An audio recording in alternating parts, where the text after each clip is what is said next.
finish your quiz, you can go ahead and hold on to it for now, and I'll pick them all up here in a couple minutes.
Go ahead and take a few seconds to finish up your thoughts.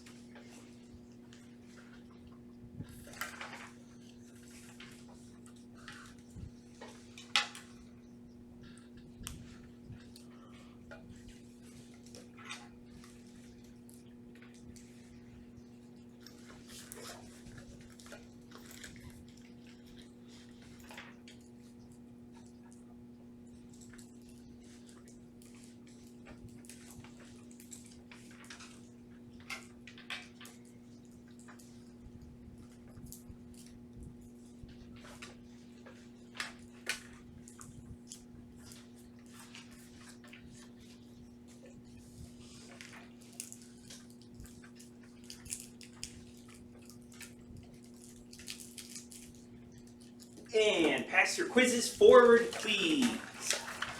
Quizzes up, please.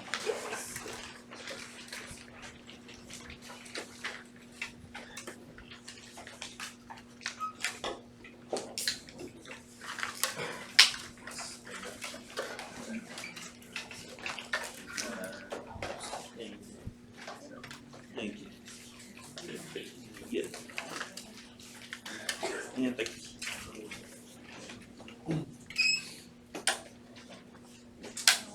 Alrighty, so I'll grade these and get them back to you on Friday. In the meantime, if you want to go ahead and schedule a standard 1 retest, you're welcome to go ahead and email me and set that up. So, as a reminder, if you want to set up a retest, in general, it helps if in your email you give me some times you're available, preferably during my office hours, but if none of my office hours work for you, you can oftentimes make something else work. But that will be the general procedure for how you can do retests. You may have noticed, by the way, that on the quiz it said something like standard 1 average rates of change 1A. The 1A meant it's version A of standard 1. If you come to take a retest, you'll get version B, 1B. And if you come to take another retest, you'll get 1C, and so on. So I'll keep having different versions of the standard 1 quiz as long as you keep going into retests. That's that means. Any questions or comments before we get started for today with doing some math together? So last time we kind of introduced the idea of what it means to take the limit of a function, where we said that the limit as x approaches a of some function f of x is equal to a value L means that as x gets very, very close to a, we're looking at the values of x that are close to, but not necessarily equal to a. Your y values, or the outputs from your function f of x, are getting very, very close to, but not necessarily equal to L. So for instance, if we have, just as a quick reminder, this one's not in the packet, but put it there, just drew something up on the board just as a quick example to go off of. We have this function f of x that behaves a little bit funky at x equals 3. What would we say that the limit as x approaches 3 of this function should be equal to? 2.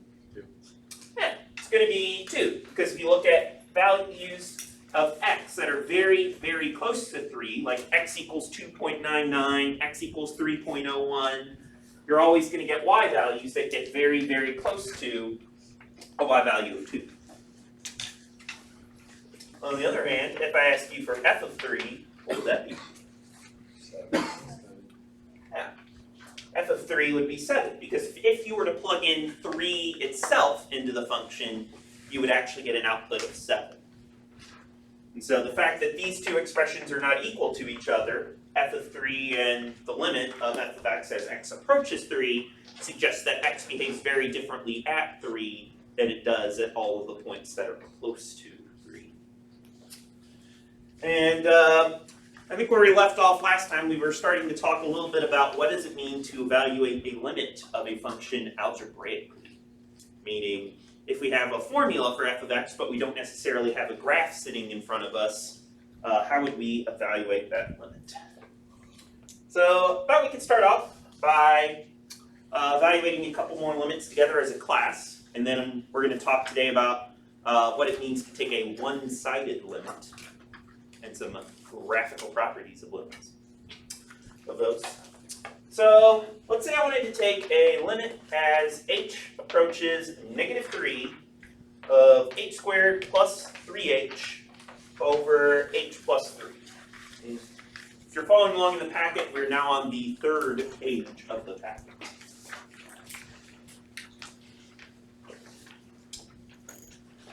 So in other words, this is our function here, f of x, or f of h, I guess you would say in this case, is you take in a number h, and the function spits out h squared plus 3h divided by h plus 3, whatever that is. And what I want to know is if we're plugging in values of h that are close to, but not necessarily equal to -3, what are our outputs getting really, really close to? So first of all, can we just plug in -3 for h? Why not? We get 0 in the denominator. What's that? We get 0 in the denominator. Gadzooks. Yeah, if we tried to plug in h equals -3, we'd actually get 0 divided by 0, which is doubly no bueno. So what was our approach that we did in our example at the end of class last time? What would be a way we could try and evaluate this thing? You just factor out the h from the numerator and cancel the h plus 3. Ooh, okay. So if we factor out an h from the numerator, what are we going to be left with? H plus 3. H times h plus 3 over h plus 3. I don't know why h is approaching 0 all of a sudden. But yeah, we could certainly do that. We could rewrite our expression and factor out an h from the h squared plus 3h as so. That sounds handy. What can we do with that?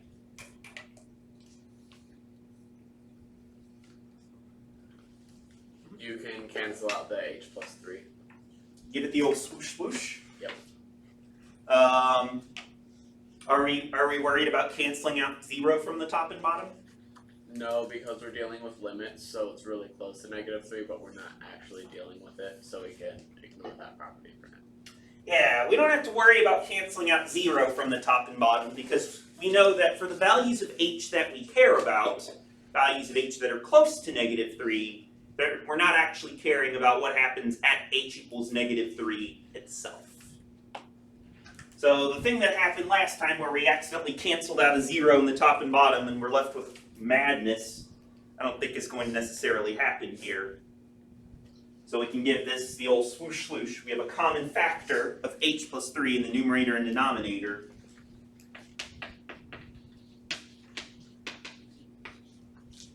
And now we end up with the limit as h approaches -3 of h. And if h is getting really, really close to -3, what is h getting really, really close to? -3. Shockingly, that would be -3. So at h equals -3, this expression is undefined. F of -3 does not exist. But if we were to look at any values of h a little bit to the left or a little bit to the right of -3, we would actually get outputs that are very, very close to -3. Any questions, comments, or concerns? I'm Yes? still confused. If the limit is -3, how can the answer be -3 also? Good question. Well, in this case, I would say that we have a function. If we were to try and graph what's going on here, I would say it probably looks something like this. If we plugged in any value of h other than -3 into this function, as we saw, we could the h plus 3 factors will cancel out and we'll just be left with h itself. So I would actually say this probably looks a lot like the graph of y equals x, or in this case, y equals h.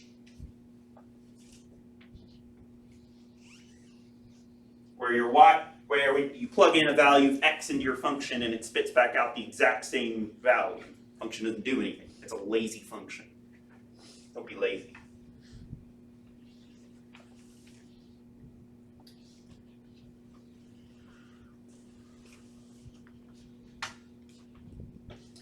And so, in essence, I think something like this is going on, where what this f of h is really doing is it's taking in any h value you want. You think of this as being h. And if you're uncomfortable with the h's, you could just replace all of the h's with x's and treat this as an f of x function instead. But no matter what you plug in to this function, it's always going to return back the exact same thing. Unless you plug in -3 itself. Because if you plugged in -3 itself, you'd get 0 over 0. It turns out to be undefined.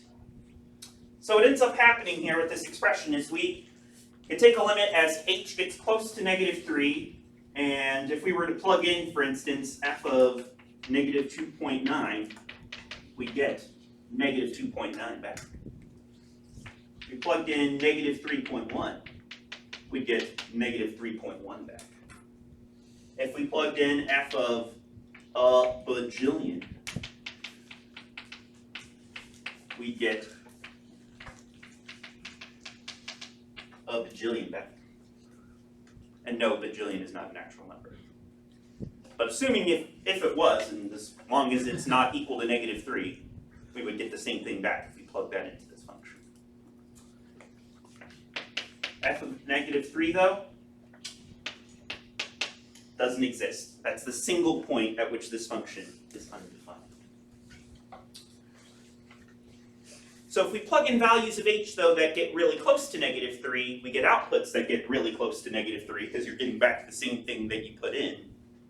It's just that at -3 exactly, you can't plug in anything and expect to get an output that makes sense. Does that sort of answer your question? Sure. That does not sound like a very convincing answer. Because if it has to be close enough to -3, why is the answer -3? Good question. And I think that's kind of getting to the whole idea of what it means to take a limit. When we say that we have our function is a limit of L, our y values don't actually have to reach the limit value. They just have to get really close to it. So it's a little bit counterintuitive, I agree, that there is no value of h you can plug into this expression that'll give you exactly -3 as an output. It's just going to happen to be the case that if you started plugging in numbers that get really, really, really close to -3, all of the outputs that you get from your function are going to be numbers that are very, very, very, very close to -3 as well. So we say that the limit is -3 because the outputs get close to -3, even though there is nothing we can plug in that'll give us exactly -3. Alright, so we just assume, we understand that it's close enough. Yeah. Okay. Yeah, it gets however close you want it to be, as long as however close you want it to be doesn't mean exactly -3. No ifs, ands, or buts, so to speak. Alright, good question. I'm glad you asked. That's the sort of question I'm sure a lot of your other classmates were wondering about as well. Let's do one more. And this time we're going to look at a standard 4 type question, where we're going to take a limit as h approaches 0 of x plus h quantity squared minus x squared all over h. That's right, let's go.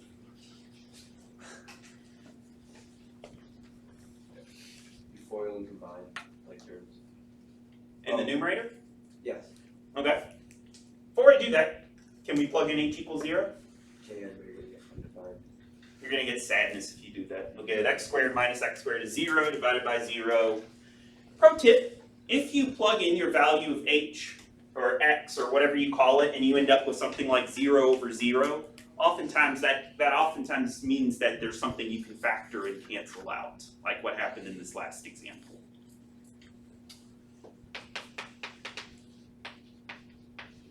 So if we FOIL out the x plus h quantity squared, we take x plus h, multiply it out.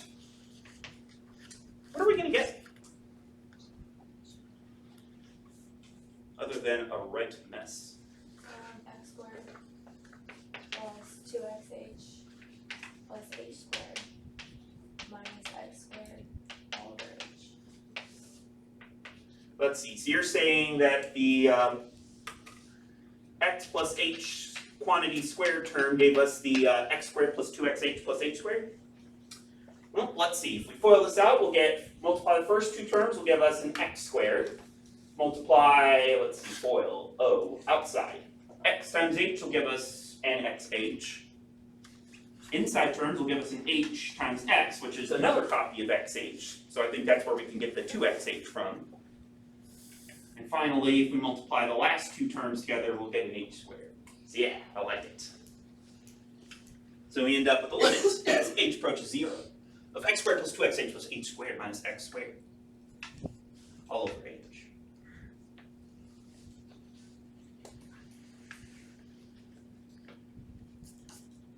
Neato burrito.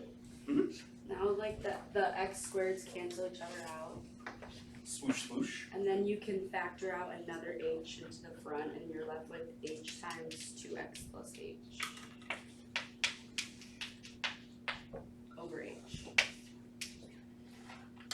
Far out. It would seem to be the case. We have an x squared term and a minus x squared term, so those will just cancel each other out. And then with what's left, the 2xh plus h squared, certainly think we can factor out an h from that to get h times the quantity 2x plus h all over h. Now we cancel our h's. Do another swoosh swoosh. And we get 2x plus h over 1 minus 2x plus h. Whoa. Would seem that way. And as h gets really, really close to, you said h, not n. What are you doing here? If h is getting really, really close to 0, what is 2x plus h getting really, really close to? 2x plus 0, or 2x. What is 2x? You don't know. We don't know. 2x. Oh, it's itself. How very philosophical. So something to think about is eventually, in later standards, we're going to be looking at these sorts of limits where we can have multiple variables show up inside the limit. But when we take a limit as h does something, in this case as h gets close to 0, x isn't going to do anything. As h approaches 0, x is just going to sit there chilling. So all of our x expressions are just going to stick around for the ride, so to speak. So in the end, when we get an answer of something like 2x,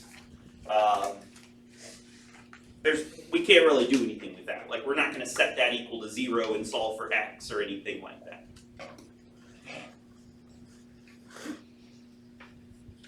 By the way, you may not realize it, but we just found the instantaneous rate of change of the function f of x equals x squared, believe it or not, i.e. the derivative.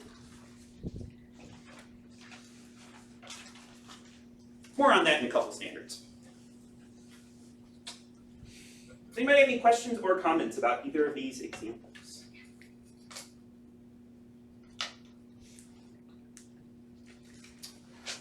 All right, so next thing I want to talk about is what's called a one-sided limit, where instead of asking the question, what is the limit as x approaches a from both sides, you can just ask, what happens if we look at values of x that get really close to a on the left side of a, meaning for values of x a little bit less than a, or separately, what's our limit if we look at values of x just a little bit to the right of a, meaning a little bit greater than a.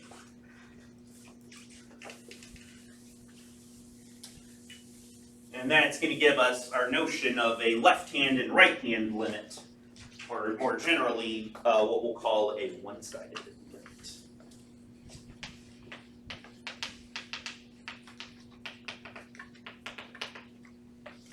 So in general, we're going to say that for a left-hand limit,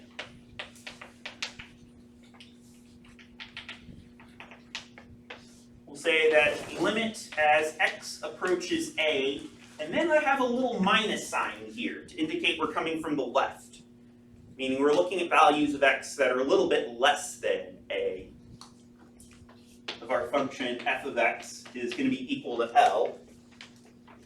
If as x gets close to a from the left,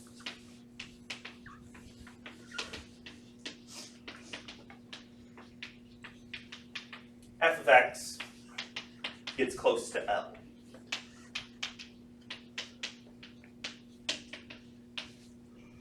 Meaning if we look at values of x that are just a little bit less than a, like if a was 2, we'd be looking at x equals 1.9, 1.99, etc.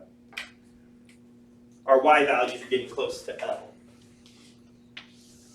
And similarly, for right-hand limits, probably guess what that is. It's going to be the same thing, except we're going to be looking at values of x that are a little bit greater than a, just a little bit to the right of a.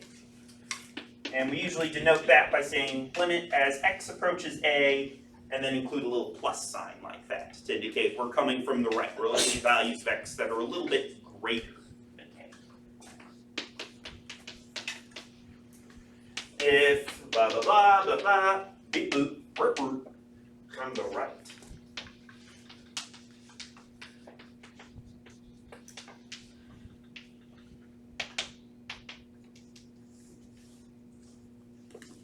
So as a quick example here, before I set you loose on an example of your own.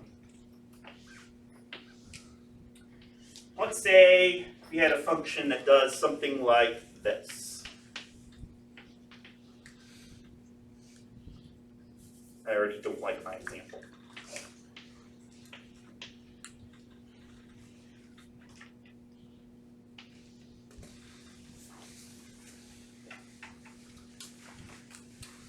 Let's say I were to ask you the question, what's going to be the limit as x approaches 5 from the left? Meaning if we look at values of x that are just a little bit less than 5, like x equals 4.9, x equals 4.99, what does it look like our y values are going to get close to?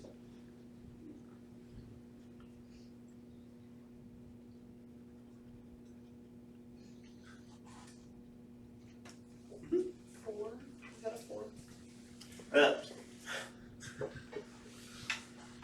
assume you mean this number right here? That one. Why do you say 4? Because they're approaching that spot from that side. From the left, from that side. Follow-up question then. What would you say the limit as x approaches 5 from the right would be equal to?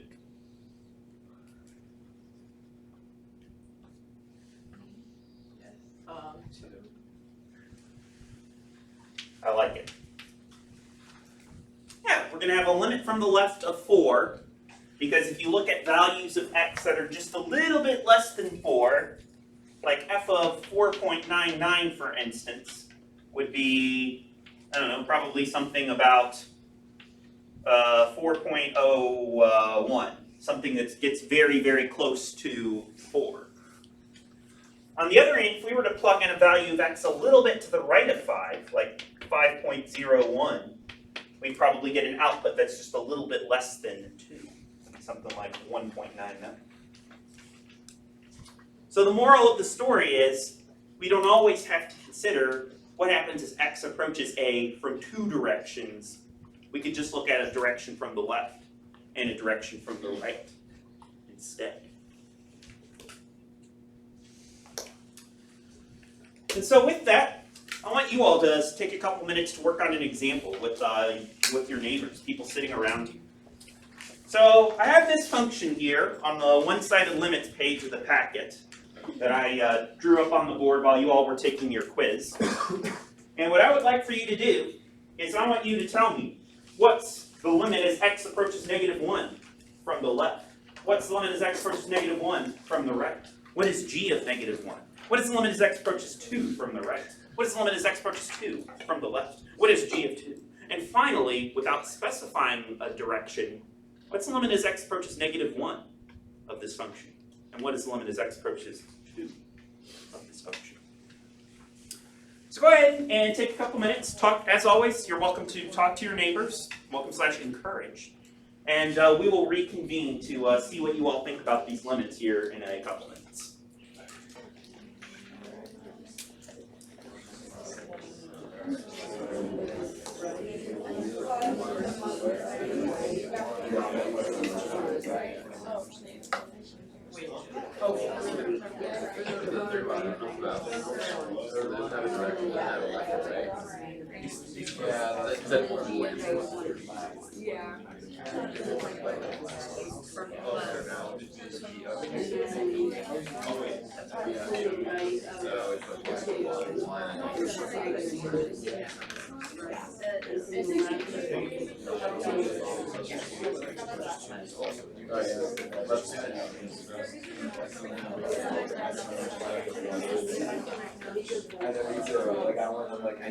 And then just G of 2 is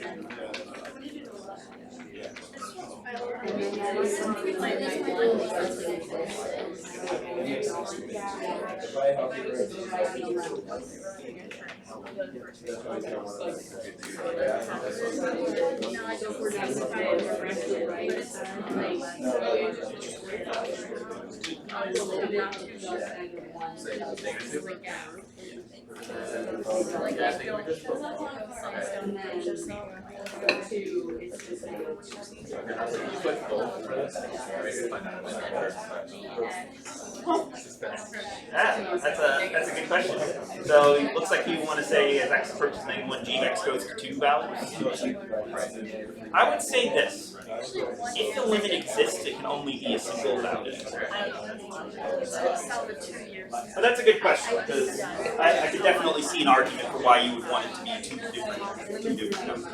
And we'll talk about why that is.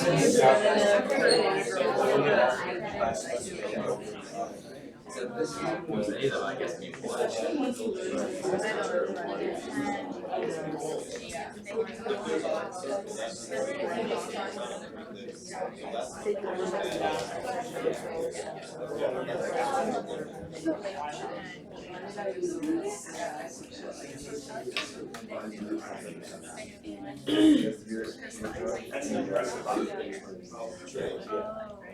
That's a whole. So the first one is whether it has every stage. Yeah, for sure. I want you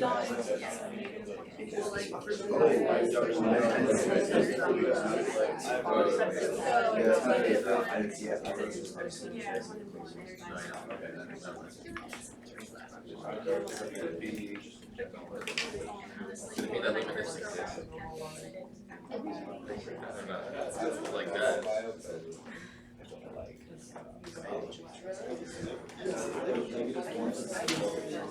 Or you could just like take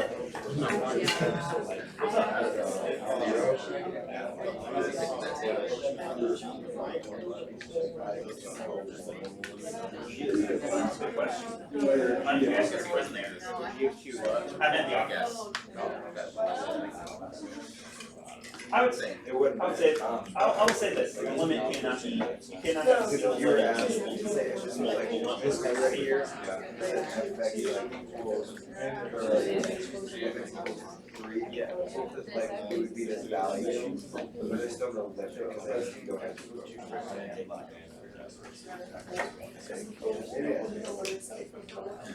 Isn't it open because of the ocean you redo the relationship shed and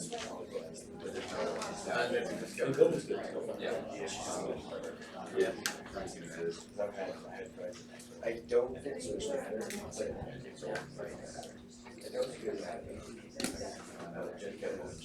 Alrighty, let's come back together and talk about this one.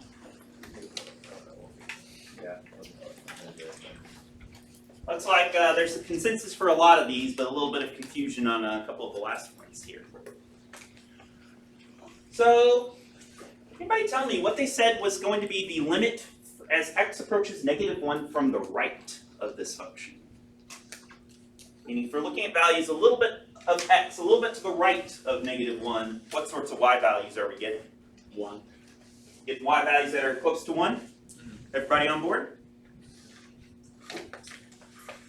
Sounds good to me.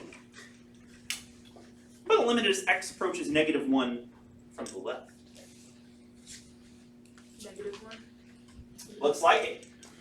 Let's see, if we plugged in any value of x that's just a little bit less than -1, we're going to be getting y values down here, and thus be getting y values that are close to -1. What happens if we plugged in exactly -1? So if we took g of -1. 1. Why 1 and not -1? Because 1 is where the filled in circle is, like the Yeah. point is. Yeah, the fact that I filled in this circle here means that this is going to tell us what we would get if we plugged in x equals -1. The open circle means if we plug in numbers close to -1 on the left, we'll get y values close to -1, but since this circle isn't filled in, this isn't the one we use to determine what happens exactly at x equals -1.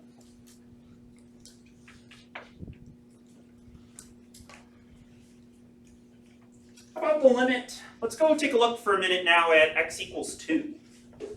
What's going to be the limit as x approaches 2 from the right of this function? -2. Looks like -2. If we plug in a value of x slightly to the right of 2, we're going to get a y value that's pretty close to -2. How about a limit from the left as x approaches 2? Also -2. Looks like it. I think we're also going to get a limit there of -2. Holy moly. What about if we take a limit that struck from the record? What if we plugged in 2 exactly and just took g of 2?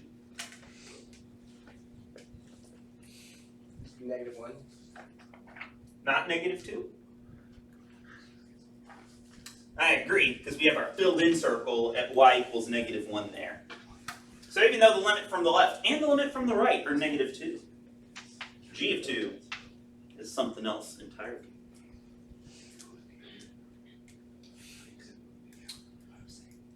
So, question? I was just talking about the graph. Radical. Actually, not radical. This does not look like radical x at all, but groovy then, let's say. How about a limit as x approaches 2 of g of x without specifying a direction?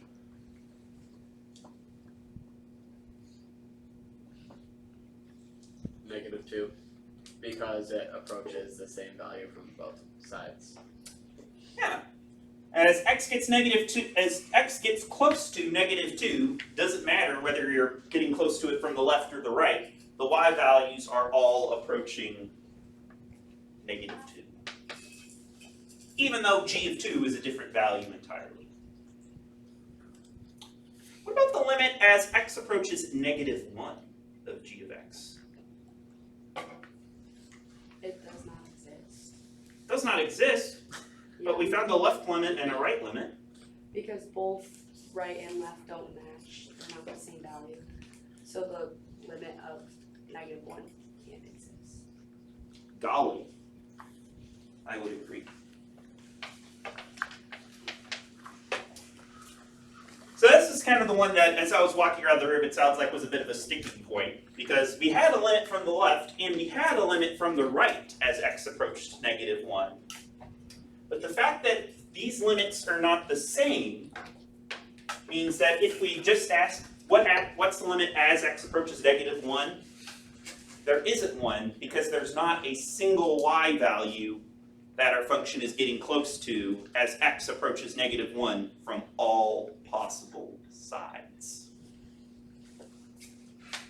So I'll make a note of this one. It's not the same as x approaches -1 from all directions.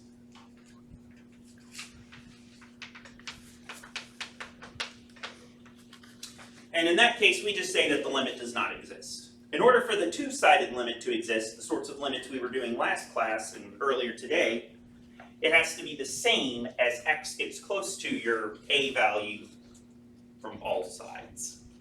And while that does happen in this case as x approaches 2, from either the left or the right, our y values are all getting close to -2. That's not happening as x gets close to -1. As x gets close to -1, the sort of y values you would get depend on which direction you're approaching -1 from. So we have a right limit, we have a left limit. We don't have a plain old vanilla limit as x approaches -1.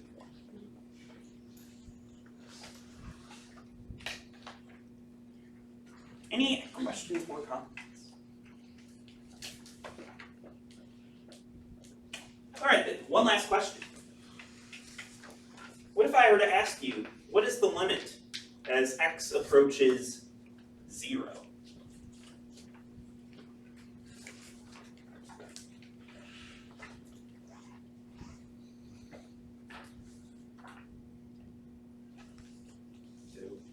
Two? Incorrect. G of x equals 2. Ah! The limit as x approaches 0 of g of x is 2. So if you just write this by itself, limit as x approaches 0,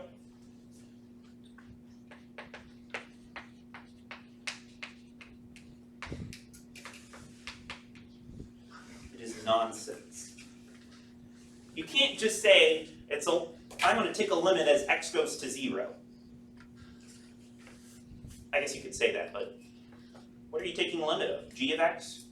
Are you going to be taking a limit of Dr. Gerstle as x goes to 0? Are you going to be taking a limit of Winston Churchill as x goes to 0? Are you going to take a limit of the ennui we all feel in our bones as x approaches 0? You have to specify what you're taking the limit of. So we could say that the limit as x approaches 0 of g of x of this function, that would be equal to 2. But you can't just write out a limit as x goes to 0 and leave this blank. I'm going to say this now because I can almost guarantee that on the standard 2 quiz, there's going to be 5+ of you who do this, who don't say what you're taking the limit of. And if that's the case, you will make me sad. Don't make me sad, make me glad.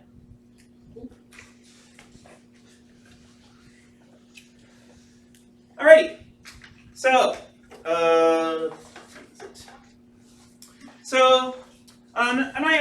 on the next page I'll list a couple of theorems which basically say, in order for the two-sided limit to exist, the limit has to be the same from both the left-hand side and from the right-hand side. So if the limit from the left does not exist, or the limit from the right does not exist, then the two-sided limit is also going to fail to exist. And similarly, if the two-sided limit does exist and equal some value L, then the limit from the left and from the right also have to be equal to the same value. But I don't want to talk about that, I want to play a game. I'm going to skip to the next page. So, I have a function, f of x, and I'm not going to tell you what it is. And I'm also not going to give you a graph of the function. Instead, I'm going to give you a few inputs and outputs to this function. And tell you that if you were to plug in x equals 1 into this function, you're going to get a y value of about 0.841. And tell you if you were to plug in, let's say x equals 0.329, you're going to get an output of about 0.1. If you plug in x equals 0.158, you're going to get an output of about 0.030. And finally, if you plug in x equals 0.080, excuse me, you're going to get an output of 0.010-ish. The dot dot dot means technically the decimal continues, but I don't feel like writing any more of it. And our goal is going to be to determine what is the limit as x approaches 0 from the right-hand side of this function. Meaning, if you look at values of x that get closer and closer to 0 from the right-hand side, what are our y values? We're going to get closer and closer to.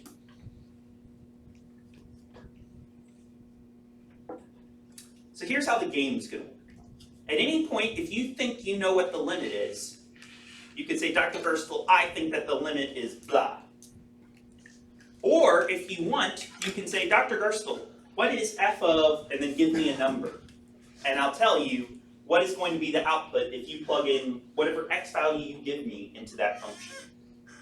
So for instance, you could ask me, Dr. Gerstle, what is f of 0.01 or 0.2 or -1/2? And I'll tell you exactly what you would get if you plugged in that value of x into this function. And we're going to continue to play until either you all are convinced you know what the limit is as x approaches 0 from the right, or you all cry and the class ends. So does anybody have a guess either a guess as to what the limit is, or a value of x you would like to know what the output would be? The limit's approaching 0. You think the limit's approaching 0? Why is that? Because the numbers are getting closer and closer to 0 as the x values get smaller and smaller. That would appear to be the trend. Does anyone want to see any more outputs before we determine that for sure? F of 0. F of 0.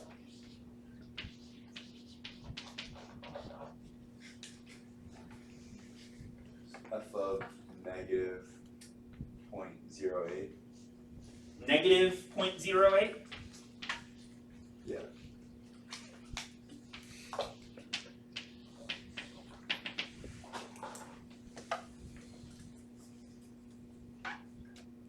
Here, I'll start the table going. I'll start the table up here.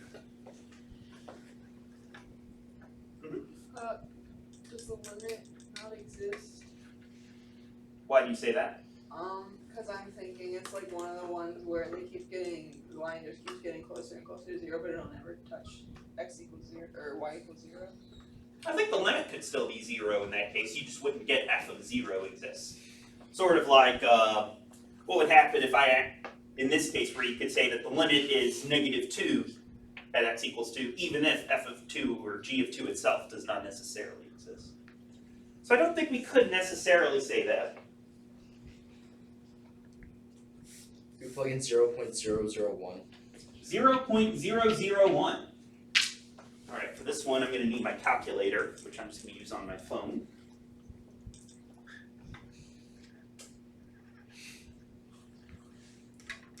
Zero, 1. It's going to give us an output.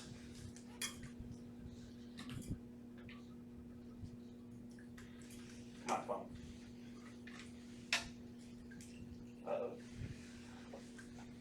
Does anybody have a graphing calculator I can borrow? Thank you. That'll make this a little bit easier. Your battery's low. Fix that.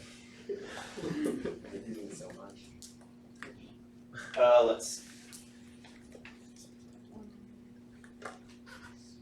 Oh, damn. I know how to use a calculator. I'm a math professor. As Dr. Arndt said, I'm at the top of my field. Okay, if you plug in 0.001, you're going to get an output of about 0.827.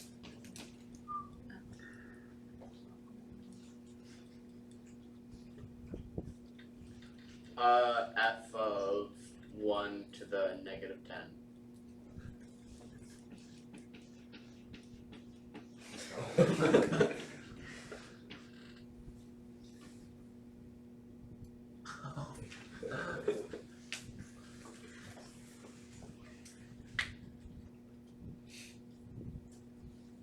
You're going to get an output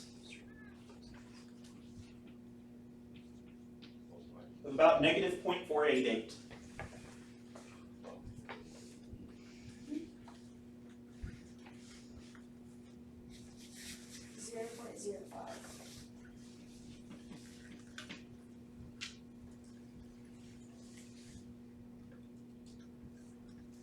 You are going to get an output of about 0.913.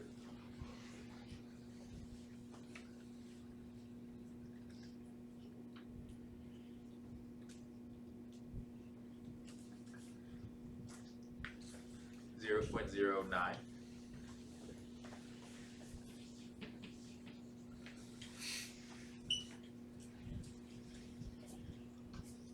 You're going to get an output of about -0.993.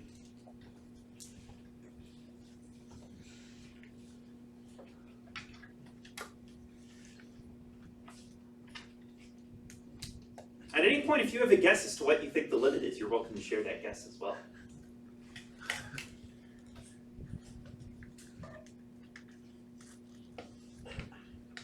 Yeah, 0.081.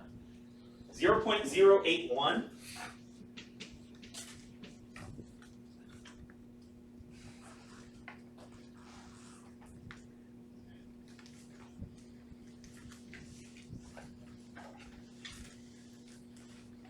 Ish. All of these, by the way, are decimal approximations. The decimals keep going on past the third digit. I just don't feel like writing anymore. Is it, so if we swap the negative on it, is it reciprocal? Or is it like, would it be also be negative? So if we plug in -0.001, would it be -0.827? You're right. I will tell you this, yes. If you were to take the negative of any of these x values, you'd get the same y value, but just the negative of that. Then, can I make a guess? Is a limit 1? A limit of 1? You think as x gets really, really close to 0, we're going to get a limit of 1? I think it squiggles back and forth a lot. You think it squiggles back and forth a lot? Yeah. Golly. Okay, I think that's enough guesses. Is this your calculator? Thank you for letting me borrow that. Don't tell anybody what's on the screen. I forgot to click clear. So, let's take a look at this function. What is happening to this function as x gets close to 0? If you notice, all of our outputs, by the way, are going to be between -1 and 1, which might give you some clue as to what the function is, if you are savvy. So here's a graph of what the function does as x gets close to 0.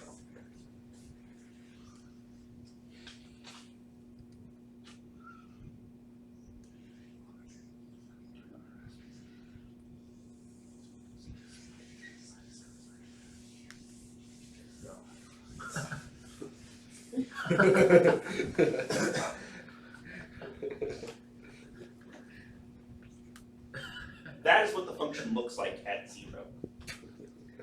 Or near 0. And it behaves the same way to the left too, I just don't feel like drawing that.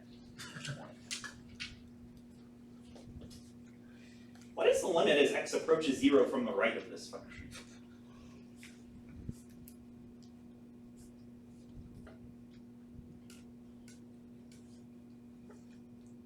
Something between -1 and 1. Something between -1 and 1. Good guess. Also incorrect. The function's oscillating, so does it just go It is indeed. There's a trick question. The limit does not exist. But how many of you were ready to say that the limit is 0 after I gave you just these 3 values?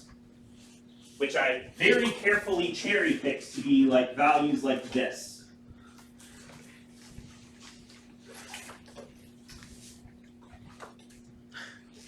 You all are liars. Thank you for being honest with me.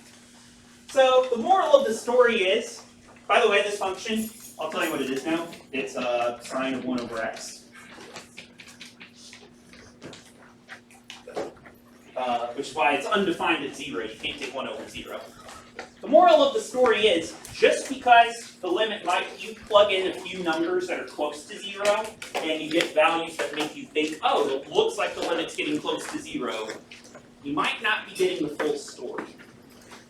It's very possible to have a limit that does not exist, even though it looks like it's going to be something like 0, if you just happen to pick the right values close to 0. But you could have a function that goes absolutely bonkers near, say, 0, and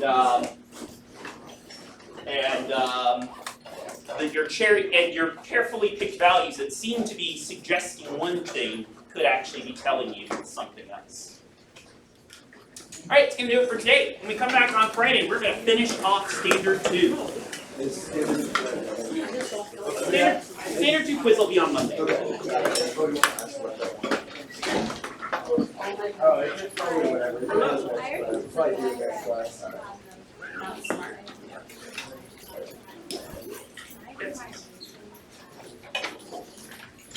Sure. Yeah, come on by my office at 11 and I'll be happy to Okay. set up on that. Thank you. Thank you. No problem. Take care. You are welcome to. You're welcome to retest on it now. So, is R for Thursday? R is Thursday because I don't want to write, because I'm too lazy to write TH. Sounds good. I So, think that's how the registrar does it for Thursday class. okay, sounds good, thank you. No problem. Okay, good day. You too, Mark.